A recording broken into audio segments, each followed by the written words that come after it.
तो दोस्तों, एक और नया दिन और मैं बलजीत परमार हाज़िर हूँ एक नई कहानी, एक नया किस्सा लेकर।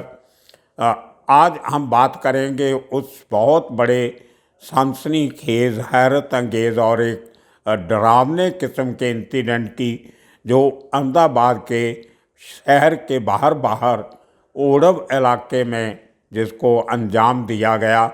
और उस हादसे में, उस वारदात में 9 लोगों को मौत के घाट उतार दिया गया, एक ही समय, एक ही वक्त।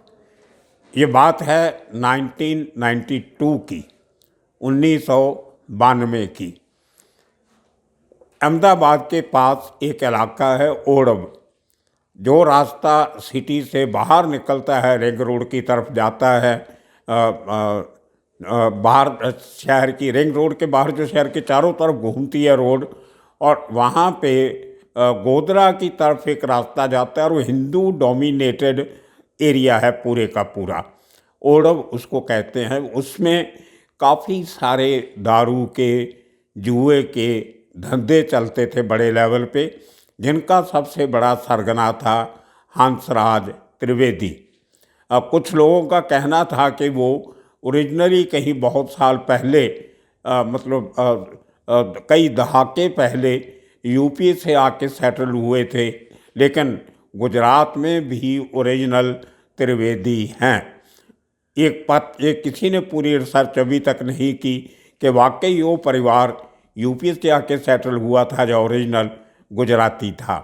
खैर, तो हंसराज का अपना बहुत बड़ा कारोबार शहर के उस तरफ चल रहा था, और उसके बिल्कुल दूसरी तरफ जो बड़ौदा की तरफ वाला जो एरिया है, वो पूरा मुस्लिम डोमिनेटेड एरिया था, जहाँ पर उसी किस्म के काम अब्दुल लतीफ़, और जिसको जो उस समय अपना सबसे बड़ा डॉन गिना जाता था अहमदाबाद का, वो और उसका गैंग, जिनमें सबसे बड़ा उसका जो सिपा सालार था वो अब्दुल वहाब था। तो वो पूरे ज़ोरों शोरों से उनका गैंग वही काम कर रहा था मुस्लिम डोमिनेटेड लोकेलिटीज़ में, जो हंसराज त्रिवेदी का गैंग हिंदू डोमिनेटेड लोकेलिटीज़ में कर रहा था। वही दारू के धंधे, वही जुए के अड्डे। और इनको अहमदाबाद में मैंने एक एपिसोड में पहले बताया था कि उनको जिम खाना कह देते थे, महाराष्ट्र में उनको सोशल क्लब कहते हैं। तो काम एक ही होता है दोनों में। खैर, तो अब्दुल लतीफ़ और हंसराज त्रिवेदी के डिफरेंसेस अराइज होते हैं जब हंसराज अपने इंडिपेंडेंट लेवल पे राजस्थान से दारू प्रोक्योर करनी शुरू करता है, और अपने इलाके में हाथ भट्टी की दारू जो बनती है वो बनानी और डिस्ट्रीब्यूशन करनी शुरू करता है।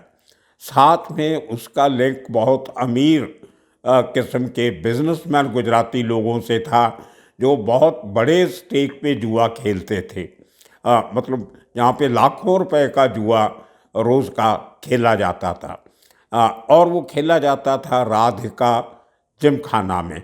राधिका जिम खाना एक बड़ी क्राउडेड किस्म की लोकेलिटी में ग्राउंड प्लस फर्स्ट फ्लोर का स्ट्रक्चर हुआ करता था उस ज़माने में। आजकल तो वो उसको गिरा दिया गया और एक नई इमारत वहाँ पे बन गई है, और उसकी तस्वीर मैं आपको आज इस वीडियो के साथ दिखा रहा हूँ, जो मेरे एक पत्रकार मित्र ने अहमदाबाद से भेजी है। तो उसके ग्राउंड फ्लोर पे कुछ अड्डा वगैरह चलता था, और फर्स्ट फ्लोर पे ताश के, कार्ड गेम के टेबल लगे हुए थे, जहाँ पे एक टाइम पे 100 के करीब लोग बैठ के अलग-अलग छोटे-छोटे कमरों में ताश खेल सकते थे, जुआ खेल सकते थे। तो उसके इस तरह से इंडिपेंडेंट काम करने का तरीका अब्दुल लतीफ़ को अच्छा नहीं लगा। उसने अपने आदमियों के थ्रू, उनके माध्यम से, उनकी मार्फत को मैसेज पहुंचाया कि आप बाहर से खुद दारू प्रोक्योर करनी बंद करो, जो आपको चाहिए मैं आपको दूंगा। तो हम बाहर के लोगों को यहाँ पे नहीं आने देना चाहते, तो आपको जो चाहिए मैं आपको देता हूँ, बाहर के लोगों से सस्ता भी दूंगा। लेकिन ये कोई उसका दखल अंदाजी हंसराज को अच्छी नहीं लगती थी, उसने रिफ्यूज़ कर दिया। तो ये बड़ा इंसिडेंट होने के पहले जो 92 में हुआ, उसके पहले भी एक बार अब्दुल लतीफ़ के लोगों ने हंसराज के अड्डे पे तोड़-फोड़ की थी। लेकिन कुछ लोगों ने बीच में पड़ के, जिनमें कुछ पुलिस वाले भी थे, इन दोनों का बड़े गोपनीय तरीके से सीक्रेटिवली इनका आपस में समझौता करवा दिया। लेकिन जब एक बार कहते हैं ना, मन में खटास आ जाए तो बड़ी मुश्किल से मिटती है।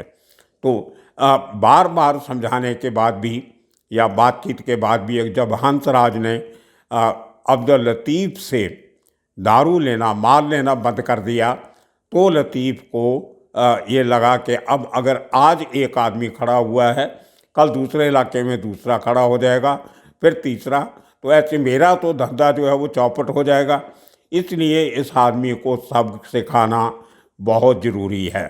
और अंडरवर्ल्ड की भाषा में सबक सिखाना आप सबको मालूम है, रास्ते से हटाना होता है।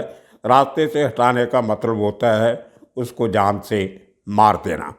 तो ये काम दिया जाता है उस ज़माने के सबसे खतरनाक sharp shooter, contract killer, daring किस्म के आदमी शरीफ खान उर्फ शमशेर खान पठान उर्फ छोटा दाऊद, कई नाम उस आदमी के हैं, जिसने अपना कैरियर एक ज़माने में करीम लाला के गैंग से शुरू किया था और करते करते करते अपने इंडिपेंडेंट लेवल पे बहुत बड़ा क्रिमिनल, जिसने बहुत सारे खून उसके सर पे थे, वो लेके वो अहमदाबाद में लतीफ़ की शरण में जा पहुंचता है।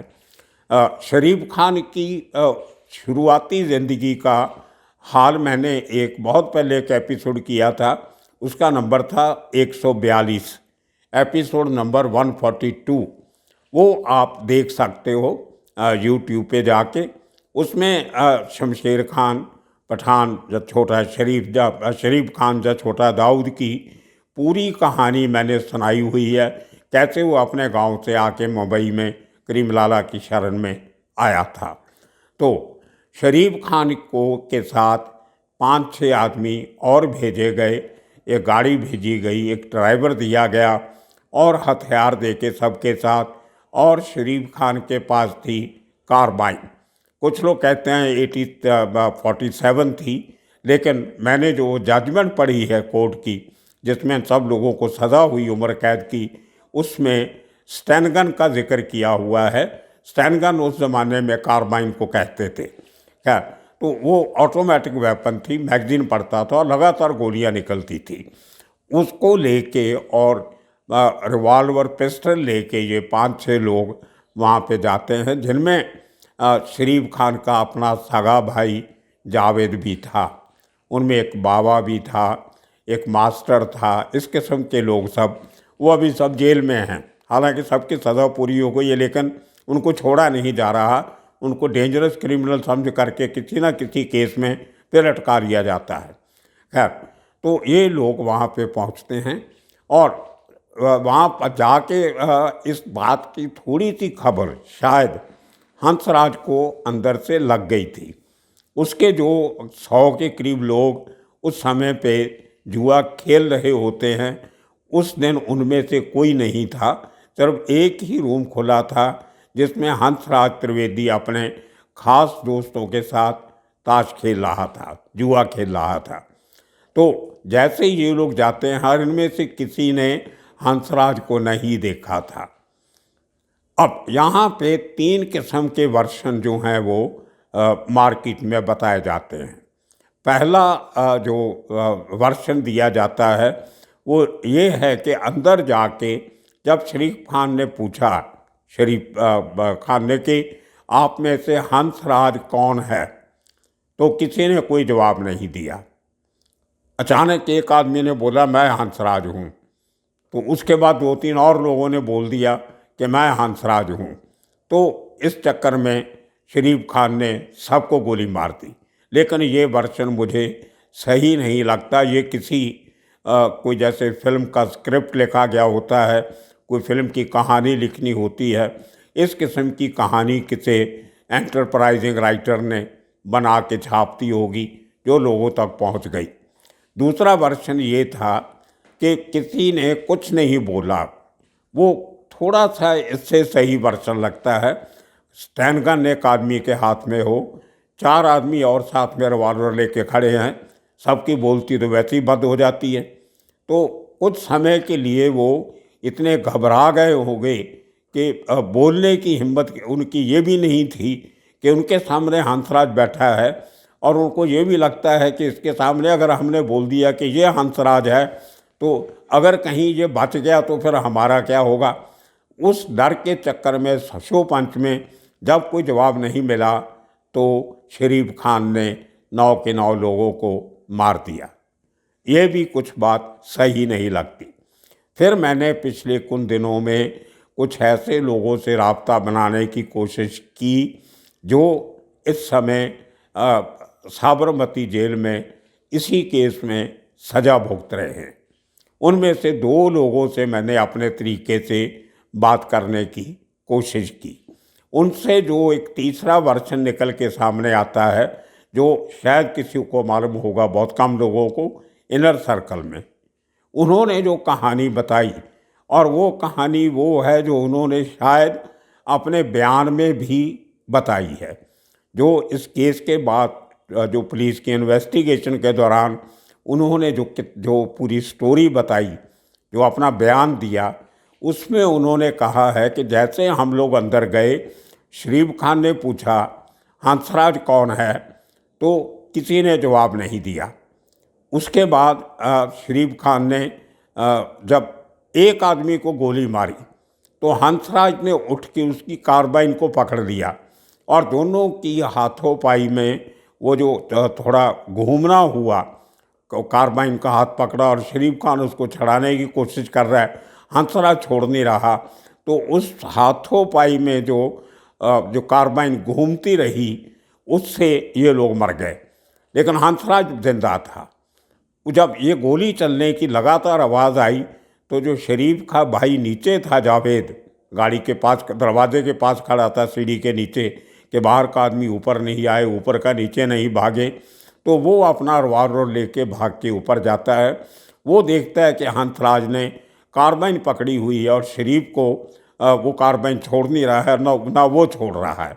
तो जावेद ने हंसराज को गोली मारी। 8 आदमी पहले मर गए थे और 9वां आदमी जो था हंसराज, वो जावेद की गोली से मारा गया।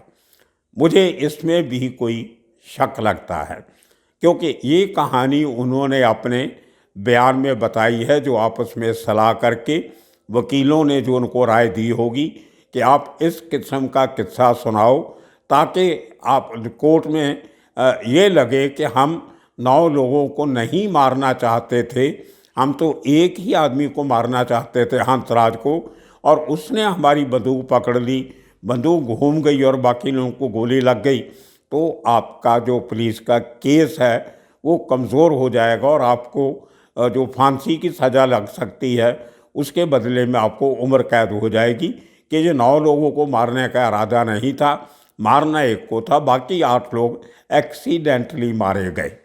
तो ये एक चाल भी हो सकती है वकीलों की या इन लोगों की अपनी, क्योंकि क्रिमिनल का दिमाग जो है वो आम आदमी से 4 गुना ज़्यादा आगे चलता है, तेज़ चलता है, उनको कहानियाँ बनानी बहुत आती हैं। तो खैर, तो ये वर्षन जो है ये कोर्ट में बताया गया। तो 92 में ये किस्सा होता है और उसके बाद जब ये लोग वहाँ से भागते हैं सब लोग, तो एक एक करके पकड़े जाते हैं, लेकिन शरीफ खान जो है वो बहुत शातिर आदमी था, पुलिस के हाथों से कैसे बचना है उसको बहुत अच्छी तरह आता था। तकरीबन अपनी ज़िंदगी में 17 बार शरीफ खान पकड़ा गया और 17 में से 16 बार वो पुलिस के हाथों से भाग जाता रहा है। इतना चालाक आदमी था। इसके पहले भी वो भाग चुका था वहाँ से और एक बार फिर इस केस में भी भाग गया कोर्ट से। वहाँ पे एक मेट्रो कोर्ट है, उसको कोर्ट है तो मेट्रोपॉलिटन कोर्ट, लेकिन आम भाषा में उसको मेट्रो कोर्ट बोल देते हैं। तो वो जो मेट्रोपॉलिटन जुडिशल कोर्ट है, जैसे मुंबई में भी उसी किस्म की है, किला कोर्ट जिसको कहते हैं, तो अहमदाबाद के बीचों बीच वो मेट्रो कोर्ट है। वहाँ पे उसको पेशी से ले जाया जा रहा था। तो उसमें उसने क्या किया, कोर्ट के सामने जो सड़क है, उस कोर्ट की एक छोटी सी 5-10 सेकंड की एक मैंने वीडियो मंगवाई है अहमदाबाद से, वो भी मैं आपको दिखा रहा हूँ इस आज के एपिसोड में। तो उस कोर्ट के बाहर जो मेन रोड है, मेन रोड की दूसरी तरफ एक चाय वगैरह की दुकान थी, जहाँ के समोसे वगैरह, कोल्ड ड्रिंक वगैरह वो मिलती थी, छोटी सी दुकान। वो हिंदू एरिया है और दुकान भी हिंदू की थी। तो जब भी तारीख पे छोटा दाऊद आता था, शरीफ खान आता था, तो वो जाते हुए वापसी पे वहाँ पे पुलिस वालों को नाश्ता वाश्ता करवा देता था। और उस छोटी सी दुकान के अंदर एक टेलीफोन का पीसीओ का बूथ बना हुआ था। तभी मोबाइल का ज़माना नहीं था, तो कम्युनिकेशन का सबसे बड़ा साधन पीसीओ के बूथ हुआ करते थे। तो उसमें एक छोटा सा वो खोखा बना हुआ था, एक दरवाज़ा लगा हुआ था, तो अंदर खड़े होकर आप बात कर सकते हो, जो बाहर कम सुनाई देती थी। तो शरीफ खान अक्सर उस दुकान के उस बूथ में से कहीं फ़ोन किया करता था पुलिस वालों को ब्राइब करके। तो ये एक रूटीन बन गया था, जब भी उसको कोर्ट लेके जाना तो वहाँ से वो फ़ोन करता था। और वो अकेला शख्स नहीं था, उस दुकान वाले से मेरे दोस्तों ने बात की, मैंने उनको बोला था कि ज़रा उससे बात करके बताना उसका क्या कहना है। तो उस दुकान वाले ने वो जो बूथ बनाया था, वो और बहुत सारे आरोपी जो कोर्ट में आते थे, क्योंकि सबसे नज़दीक पीसीओ का बूथ वही पड़ता था, तो बहुत सारे और लोग भी पुलिस की हाज़िरी में वहाँ से फ़ोन करते थे। पुलिस वाले बाहर खड़े रहते थे, वो फ़ोन करके बाहर आते थे, उन लेके गाड़ी में बिठा के जेल वापस ले जाते थे। तो ये सिलसिला काफ़ी देर चलता रहा। और अचानक एक दिन शरीफ खान उस बूथ में फ़ोन करने जाता है, पुलिस वाले बाहर खड़े हैं, लेकिन 2-4 सेकंड्स के बाद, 10 सेकंड के बाद जब पुलिस वाले देखते हैं तो शरीफ खान गायब। जब भाग के जाके देखते हैं तो बूथ के पीछे का दरवाज़ा खोल के वो आदमी भाग गया, जो पहले दरवाज़ा नहीं था। शरीफ खान ने उस दुकान वाले को डरा धमका के, या उसको लंबे चौड़े पैसे दे के उसके पीछे एक दरवाज़ा लगवा दिया। और जैसे ही उसको मौका मिला वो वहाँ से भाग गया, और फिर उसके बाद पुलिस के हाथ नहीं आया। तो वो दुकानदार का कहना है कि पता नहीं मेरी क्या किस्मत थी, कैसे हो गया। उसको पुलिस वाले ने बहुत मारा पकड़ के, उसके ऊपर केस भी चला, उसकी अच्छी पिटाई भी हुई और काफ़ी बदनामी भी हुई उसकी उस इलाके में। तो उसके बाद उसने वापस बाहर आने के बाद वो बूथ हटा दिया, लेकिन वो दुकान आज भी है। उसकी फ़ोटो भी मैं आपको इस वीडियो के साथ आज दिखा रहा हूँ, उस दुकान की फ़ोटो जिस दुकान से शरीफ खान भागा था। तो इस किस्म के किस्से शरीफ खान के जो इतने कम उम्र 17, पहला मर्डर उसने 17 साल की उम्र में कर दिया था।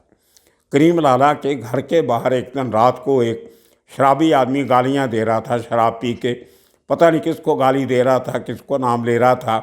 तो शरीफ खान जो नीचे गली में घूम रहा था, तो उसको लगा कि कहीं ये करीम लाला को गाली दे रहा है। उसने चाकू उठाया और उस शराबी को मार दिया। बस बम्बई में नया नया आया था, करीम लाला के साथ बाकी बदमाश लोगों को देख के उसको बदमाशी का शौक़ चढ़ गया। तो गुस्से वाला बहुत था। वो भी उसका भाई जावेद, वो भी उसी तरह बहुत गुस्से वाला था। एक बार मुझे बताया किसी ने कि अब्दुल लतीफ़ अपने घर पे बैठा किसी से बात कर रहा था कि ऐसे ऐसे एक आदमी का काम करना है। तो वो बात जावेद ने सुन ली। वो अभी बात कर रहे हैं और जावेद वहाँ से गुल हो गया और जाके अपना आधे घंटे में उस आदमी को मार के आके वापस उनको खबर भी दे दी कि भाई मैं काम करके आ गया। तो इस किस्म के लोग थे जो ना मरने से डरते थे ना मारने से घबराते थे। ये दोनों भाई इतने एक ही जैसे थे। और पाकिस्तान जाके शरीफ खान दाऊद के साथ जाके हाथ मिलाता है, काम करने लगता है। ये किस्से कहानियाँ गुजरात के। उसके बाद एक बीच में आपको बात बता दूं कि इस केस के लिए एक 92 में एक फास्ट ट्रैक कोर्ट बनाई गई। साबरमती जेल के अंदर एक स्पेशल कोर्ट रूम बनाया गया। जैसे बॉम्ब ब्लास्ट की ट्रायल मुंबई के आर्थर रोड जेल में हुई थी, उसी तरह इस केस की ट्रायल भी साबरमती में हुई और उसमें तकरीबन 62 लोग गवाह थे पुलिस केस में, और 29 लोग जो थे वो एक्यूज्ड थे। 29 में से 3 लोग ट्रायल के चलते उस समय मर जाते हैं और 4 आदमी मर जाते हैं और 3 आदमी जो हैं वो लापता हो जाते हैं, आज तक हाथ में नहीं आए। बाकी लोगों में से 14 लोगों को कोर्ट बरी कर देती है कि उनके खिलाफ बराबर सबूत नहीं है। बाकी के जो 8-9 बचते हैं उन सबको उम्र कैद लग जाती है, इंक्लूडिंग वो आदमी जो वो गाड़ी का ड्राइवर था जिसने कोई गोली नहीं चलाई, वो नीचे गाड़ी में बैठा था, उसको भी उम्र कैद की सज़ा लगी हुई है। और सब लोगों की वो सज़ा पूरी हो चुकी है, लेकिन उनको आज तक छोड़ा नहीं जा रहा।